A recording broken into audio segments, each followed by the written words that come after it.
What are reflexive pronouns. Reflexive pronouns क्या होता है? Reflexive pronouns are words that refer back to the subject of the sentence. Reflexive pronoun ऐसे शब्द होते हैं जो किसी सेंटेंस के सब्जेक्ट की तरफ ही संकेत करते हैं, यानी जो व्यक्ति काम कर रहा होता है उसी की तरफ संकेत करते हैं। They show that the person or thing doing the action is also receiving the action।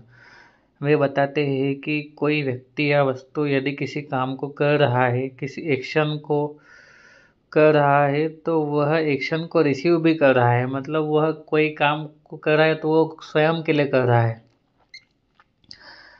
Simple words में, you do something to yourself. आप कुछ अपने खुद के लिए करते हो, वहाँ पर रिफ्लेक्सिव प्रोनाउन लगते हैं।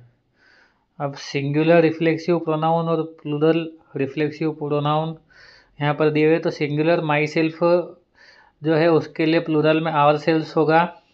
सिंगुलर योर सेल्फ के लिए प्लूरल में योर सेल्स हो जाएगा।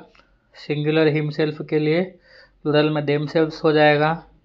सिंगुलर हर सेल्फ के लिए प्लूरल में देम सेल्स हो जाएगा।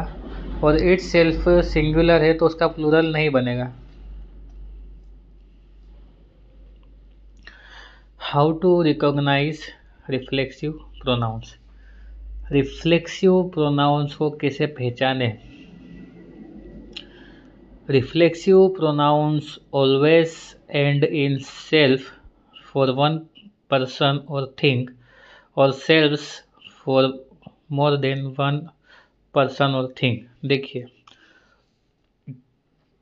रिफ्लेक्सिव प्रोनाउन को कैसे पहचानेंगे? तो वह हमेशा किसी वर्ड के एंड में यदि सेल्फ लग रहा है तो वह रिफ्लेक्सिव प्रोनाउन होगा। लेकिन सेल्फ सिंगुलर यानी एक वचन के लिए लगेगा, किसी एक व्यक्ति या वस्तु के लिए। और यदि सेल्व्स आ रहा है किसी शब्द के आखिरी में तो मोर than one person or thing यानी प्लूरल के लिए लगेगा। ठीक है, दो या दो से अधिक व्यक्ति या वस्तुओं के लिए।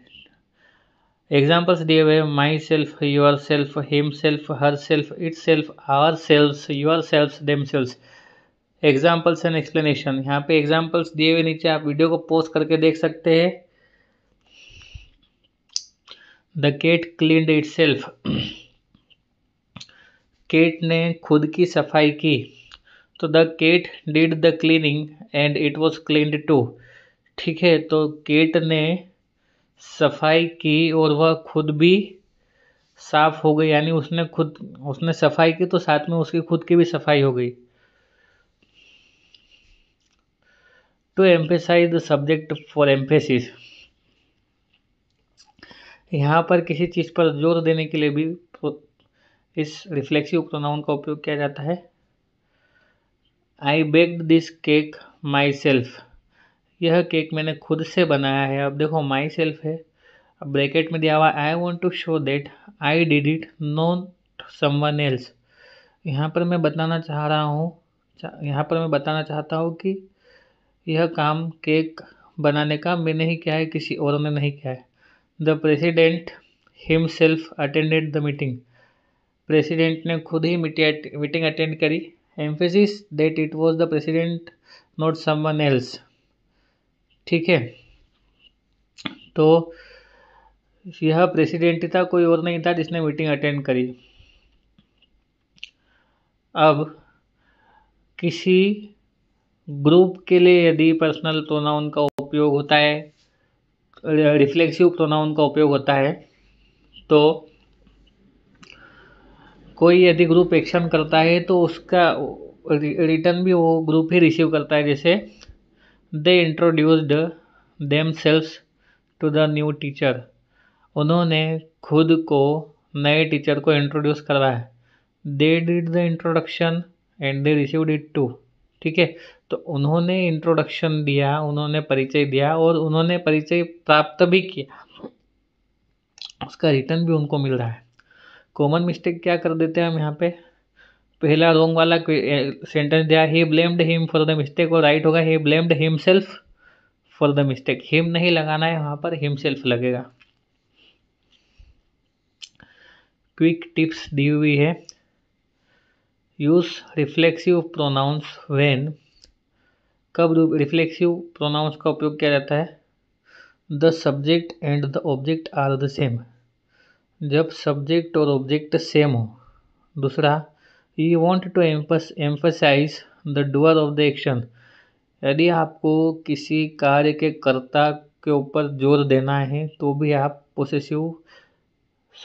रिफ्लेक्सिव प्रोनाउंस का उपयोग कर सकते हैं।